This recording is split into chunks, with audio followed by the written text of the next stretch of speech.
Hello बच्चों, आप सभी का स्वागत है हमारे चैनल सिलेबस पॉइंट पे। और आज हम लोग पढ़ेंगे बहुत इंपॉर्टेंट टॉपिक। ये VBI है, समझ लीजिए कि 2 से 5 नंबर आपको रखा हुआ है। समझ में आया? 2 से 5 नंबर का आपको ये है, ठीक है। तो क्या है सर, ये बता दीजिए, देरी नहीं कीजिए, बहुत लेट से आ जाएगा, ठीक है। तो चलिए बता रहे वर्जन और जारण क्या है, ठीक है। वर्जन और जारण, वर्जन और जारण किस अयस्क के लिए किया जाता है? सल्फाइड अयस्क के लिए। किसके अयस्क के लिए? सल्फाइड अयस्क, ठीक है। सल्फाइड अयस्क को अलग करने के लिए तो क्या किया जाता है उसमें? देखिए, सल्फाइड अयस्क को वायु के उपस्थिति में अधिक ताप पर गर्म करने से, देखिए क्या करेंगे, अधिक ताप देंगे, मतलब खूब गर्मी देंगे, खूब खूब आगे में झोंक देंगे। और उसके बाद क्या करेंगे, और एक ऑक्साइड अयस्क में बदल जाता है। अभी ये गर्म कीजिएगा ना तो ये ऑक्साइड में बदल जाएगा, ऑक्साइड में बदल जाएगा अयस्क। तो क्या होगा, और वाष्पशील जो अवशुद्धियां है वो बाहर हो जाती है, हाई वेपोराइज होकर सल्फर डाइऑक्साइड बाहर निकल जाएगा। समझ में आया? अब देखिए, इस क्रिया को ही वर्जन या जारण कहा जाता है। इस क्रिया को क्या कहा जाता है? वर्जन या जारण। समझ में आया? ये में क्या किया जाता है, ज्यादा कुछ नहीं करना है। अगर पूछेगा वर्जन जारण क्या है, तो वर्जन जारण में क्या होता है कि सल्फाइड अयस्क के लिए किया जाता है, और इसमें क्या किया जाता है, अधिक ताप दिया जाता है, जिससे गर्म होके वाष्प होके जो सल्फर डाइऑक्साइड है वो उड़ जाता है, और जो अयस्क का ऑक्साइड है वो बन जाता है, ठीक है। तो ये हम लोग जान गए। अब देखिए, जिंक ब्लेड, इसका याद रखिएगा, ऑब्जेक्टिव में पूछ देगा। जिंक ब्लेड का फॉर्मूला क्या होता है? तो ZnS। क्या होता है? ZnS। अब गैल्ना का भी ऑब्जेक्टिव में आ जाएगा। गैल्ना का आपका क्या होता है? तो PbS, ठीक है, लेड सल्फाइड। यहाँ देखिए, ये गर्म कर रहा है, यहाँ देखिए हीट रहेगा, ऐसे हीट का साइन देगा, ये मैं नहीं दिया है, ऐसे हीट का साइन देगा। गर्म कीजिएगा तो ये बाहर निकल जाएगा। समझ में आया? चलिए अब चलते हैं हम लोग आगे।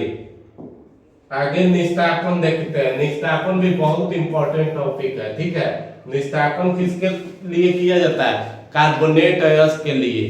कार्बोनेट अयस्क के लिए किया जाता है। इसमें भी गर्म करके उसको भापशील से उड़ा दिया जाता है, और उसका ऑक्साइड बन जाता है, और कार्बन डाइऑक्साइड बाहर निकल जाता है। देखिए, किसके लिए किया जाता है? कार्बोनेट अयस्क को सीमित वायु के उपस्थिति में अधिक ताप पर गर्म करने पर, सीमित मतलब नॉर्मल वायु देना है, ज्यादा हवा नहीं देना, ठीक है।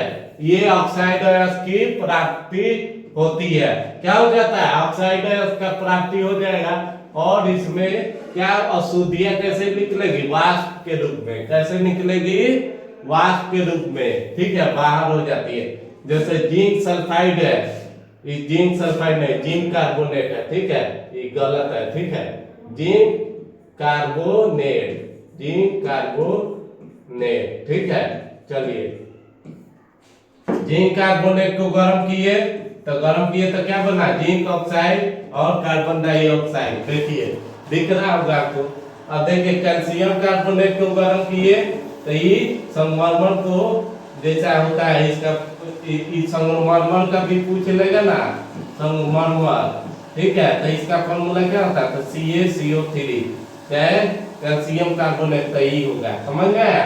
और कैल्शियम ऑक्साइड बनाएगा, कार्बन डाइऑक्साइड बाहर निकल जाएगा वाष्प के रूप में। समझ में आया? ये अशुद्धि रहता है। इसमें कौन अशुद्धि रहेगा? Carbon dioxide. और उनमें कौन रहेगा? उनमें कौन रहेगा? Sulphur dioxide. कौन रहेगा? सल्फर डाइऑक्साइड, याद रखिएगा। चलिए चलिए, अब हम लोग देखते हैं आगे। आगे क्या कह रहा है कि निस्तापन और भर्जन दोनों क्रियाएं एक भट्टी में ही की जा सकती है, ठीक है। निस्तापन और या भर्जन, ठीक है, दोनों एक क्रिया भट्टी में की जाती है, जिसे परावर्तनी भट्टी कहते हैं। परावर्तनी भट्टी किसको कहेंगे? जब जरानवा निस्तापनवा दोनों होगा। जरानवा जो है ना, चाहे भर्जनवा चाहे निस्तापनवा दोनों होगा, वर्जन वो होगा तो ओकरा परिवर्तनीय भट्टी बोलते हैं। समझ में आया? कौन भट्टी बोलते हैं? परिवर्तनीय भट्टी। इन दोनों प्रक्रिया में धातु अपने ऑक्साइड के रूप में बदल जाती है। और इसमें क्या होता है कि धातु अपना ऑक्साइड के रूप में क्या होता है? बदल जाता है। ये बात याद रखिएगा। अब आ गया वीवीआई क्वेश्चन। देखिए वीवीआई इससे बड़ा क्वेश्चन आपको एग्जाम में कहीं नहीं देखने को मिलेगा। समझ में आया? बोल रहा है कि वर्जन और निष्कापन में अंतर क्या है। हर साल पूछता है सवाल, हर साल आता है ये, ठीक है? तो इसको याद रखिएगा। वर्जन में क्या होता है कि इसमें अयस्क को वायु की उपस्थिति में गर्म किया जाता है। वायु की उपस्थिति मतलब पूरा वायु रहना चाहिए। इसमें सीमित वायु मतलब एक रेशियो में रहना चाहिए, ठीक है? समान मात्रा में रहना चाहिए और उस अयस्क को हम लोग गर्म करते हैं, ठीक है? तो ये हो गया निष्कापन। अब देखिए इसमें कौन सा अयस्क को शुद्धिकरण के लिए किया जाता है? आपको सल्फाइड अयस्क, ठीक है? सल्फाइड अयस्क के प्रयोग में लाया जाता है। ये ऑक्साइड अयस्क के लिए प्रयोग में लाया जाता है। ऑक्साइड अयस्क, ठीक है? ये ऑक्साइड नहीं, ये कार्बोनेट अयस्क, ठीक है? कार्बोनेट, ठीक है? ये ऑक्साइड अयस्क तो बनता है, ये ऑक्साइड अयस्क बनता है, लेकिन कार्बोनेट जो है, कार्बोनेट उसी कार्बोनेट के लिए किया जाता है, ठीक है? अब देखिए इसमें अयस्क ऑक्सीकृत हो जाता है और इसमें अयस्क निर्जलीकृत हो जाता है, ठीक है? अब बोलेगा ऑक्सीकृत मतलब ऑक्सीजन के एक साथ जुड़ जाएगा, ठीक है? देखिए ऑक्सीजन एक जोड़े जुड़ गया, ठीक है?